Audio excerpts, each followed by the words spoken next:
சிறகடிக்க ஆசை சீரியலில் இன்றைய எபிசோடில் ஸ்ருதி ரூமில் யோசித்துக் கொண்டிருக்கிற ரவி வந்தவுடன் எதுக்கு எப்ப பார்த்தாலும் ஏதாவது யோசிச்சிட்டு இருக்க நீ ஃப்ரீ மைண்டாக இருக்கவே மாட்டியா என்று கேட்கிறார். எல்லா ரெஸ்டாரண்ட் பத்தி தான் யோசிச்சிட்டு இருக்கேன் என்று சொல்ல எந்த விஷயத்தை நம்ம முழு ஈடுபாட்டோடு செய்யும்போது கஷ்டம் தெரியாது நீ தெரியாத ஃபீல்டுல எதுக்கு உன்ன போட்டு ஸ்ட்ரெஸ் ஆக்கிக்கிட்டு இருக்கு என்று சொல்லுகிறார்.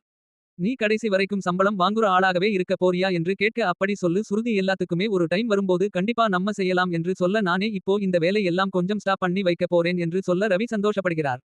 ரொம்ப சந்தோஷம் ஸ்ருதி என்று சொன்ன ஓவரா சந்தோஷப்படாத சீதாவோட கல்யாணம் முடியுற வரைக்கும் தான் ஸ்டாப் பண்ணி வைப்பேன் என்று சொல்லிவிட்டு சீதா நமக்கு ரொம்ப ஹெல்ப் பண்ணி இருக்காங்க அவங்களுக்கு ஏதாவது செய்யணும் என்று சொல்ல நான் முடிவு பண்ணிட்டேன் சமையல் வேலை ஃபுல்லா நான் தான் எடுத்து செய்ய போறேன் அதனால முத்து கிட்ட முன்னாடியே சொல்லிடணும் என்று சொல்ல அதுக்கு நான் ஒத்துக்க மாட்டேன் என ஸ்ருதி சொல்லுகிறார். நீ ஒத்துக்கலைன்னா என்ன நான் சொல்ல போறேன் என வெளியில் வர அண்ணாமலை வருகிறார். உடனே முத்து மீனாவை கூப்பிட வீட்டில் இருக்கும் அனைவரும் வருகின்றனர்.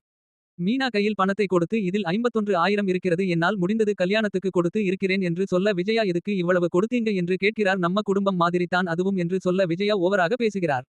உடனே ரவி முத்துவிடம் சமையல் வேலை எல்லாம் நான் பாத்துக்குறேன் என்னோட ஆளுங்களை வைத்து சமைச்சுக்கிறேன் என்று சொல்ல விஜயா இன்னும் அதிர்ச்சி அடைகிறார். அவன் என் பையன் அப்படித்தான் இருப்பானு என அண்ணாமலை சொல்லுகிறார்.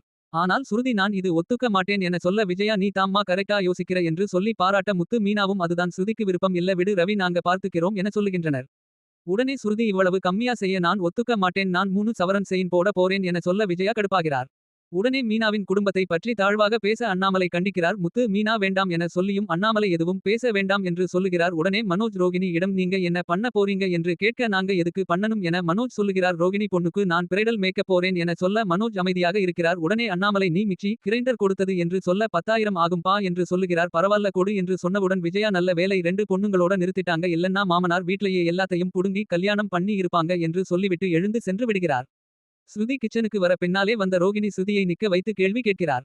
அன்னைக்கு நான் கேட்கும்போது பணத்தை கொடுக்கல ஆனா இப்போ மீனாவோட தங்கச்சிக்கு 3 சவரன் செய்றேன்னு சொல்லி இருக்கீங்க அப்ப எனக்கு கேட்ட உதவி என்ன ஆச்சு என்று கேட்க நீங்க அவசரத்துக்கோ எமர்ஜென்சிக்கோ கேட்கல ஆண்டிக்கு நீங்க பணம் கொடுக்கணும்னு அவசியமே கிடையாது நீங்க சொன்ன பொய்க்காக பயந்துகிட்டு அவங்க என்ன சொன்னாலும் கேட்டுக்கிட்டு இருக்கீங்க அதுக்காக நான் எப்படி கொடுக்க முடியும் அது நியாயமே இல்லையே என்று சொல்லுகிறார். அதே நான் இப்போ மீனாவோட தங்கச்சிக்கு கொடுத்தாலும் மீனா வேணான்னு தான் சொல்லுவாங்க இது நாங்களாக விருப்பப்பட்டு தான் செய்கிறோம் என்று சொல்லுகிறார். பிறகு மீனா வந்தவுடன் எதுக்கு சுருதி நாங்க பார்த்துக்கிறோம் 3 சவரன் ரொம்ப அதிகமா இருக்கு என்று சொல்ல அதெல்லாம் ஒன்னும் பிரச்சனை இல்ல மீனா நான் ஒரு வாட்டி சொன்னா கண்டிப்பா செஞ்சே தீர்வு என்ன சொல்லுகிறார். பிறகு ஒன்றாக நகை எடுக்க போக முடிவு எடுக்கின்றன. PA ரோகிணிக்கு போன் போட்டு உனக்கு பயம் இல்லாம போயிடுச்சு நான் முத்துக்கிட்ட விஷயத்தை சொல்லிடுவேன் என மிரட்டுகிறார். நைட்டு தூங்கும் நேரத்தில் ரோகிணிக்கு தூக்கம் வராமல் PA மிரட்டியதை நினைத்து கொண்டிருக்க வாய் தவறை சத்தமாக முத்து கிட்ட சொல்லிடக்கூடாது என்று சொல்லிவிட மனோஜ் எழுந்து விடுகிறார். உடனே ரோகிணி தூங்குவது போல் செய்ய குடும்பத்தினர் அனைவரும் சத்தம் கேட்டு வந்து விடுகின்றனர். பிறகு என்ன நடக்கிறது ரோகிணி என்ன சொல்லுகிறார் மனோஜ் பதில் என்ன என்பதை இன்றைய எபிசோடு பார்த்து தெரிந்து கொள்வோம்.